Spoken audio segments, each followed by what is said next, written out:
அன்பின் உள்ளங்களை இன்னைக்கு நாம படிச்ச திருப்பாடல் ஆண்டவரை நோக்கி நாம் கண்களை ஏறெடுத்து பார்க்கும்படியாக நம்மை அழைக்கின்றது.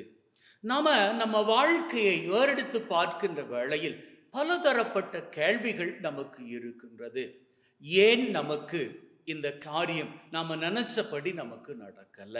ஏன் எனக்கான அந்த தொழில் கைகூடி வரல? ஏன் எனக்கான வெளிநாட்டு பயணம் மட்டும் கைகூடல? ஏன் என்னுடைய பொண்ணுக்கு மட்டும் இதுவரைக்கும் திருமணம் கைகூடல? ஏன் நான் மட்டும் எழுதிய பரீட்சையில ஃபெயில் ஆயிட்டேன்? ஏன் என்னுடைய தொழில்ல மாத்திரம் இதுவரைக்கும் முன்னேற்றம் கிடைக்கல? இப்படி பலதரப்பட்ட கேள்விகள் நம்முடைய வாழ்க்கைக்குள்ள இருப்பது சகஜம். இந்த கேள்விகள் நமக்கு இருக்குமாக இருந்தால் இன்னைக்கு நாம படிச்ச திருப்பாடல் 122 என்ன தெரியுமா சொல்லுது? இந்த கேள்விகள் இருக்கின்ற பொழுது உங்களது கண்களை உயர்த்தி பாருங்கள் அப்படின்னு சொல்லி.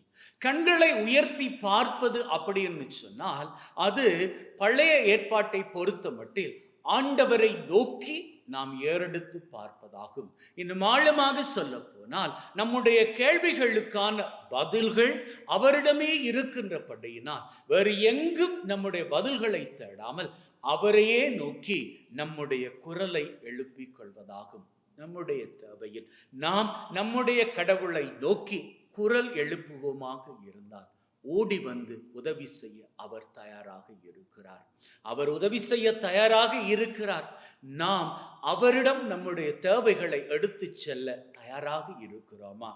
ஆம் என்று சொன்னால் அடுத்த கேள்வி, அப்படி நம்முடைய தேவைகளை அவரிடம் எடுத்து செல்லுகின்ற பொழுது நாம் நம்பிக்கையுள்ளம் கொண்டவர்களாக இருக்கிறோமா?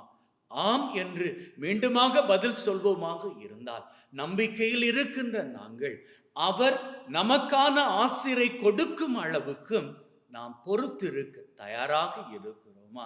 அவரது நேரத்திற்காக காத்திருக்க தயாராக இருக்கிறோமா என்கின்ற கேள்விக்கும் பதிலை ஆம் அப்படி என்று கொடுப்போமாக இருந்தால் நிச்சயமாக நம்முடைய கேள்விகள் அத்தனைக்கும் அவர் பதிலை கொடுப்பார்.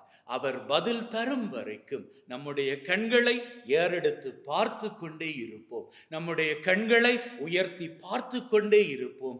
அவரை நோக்கி ஜெபித்து கொண்டே இருப்போம். நம்பிக்கையில் தளராமல் ஜெபித்து கொண்டே இருப்போம். அவருக்காக காத்து கொண்டே இருப்போம்.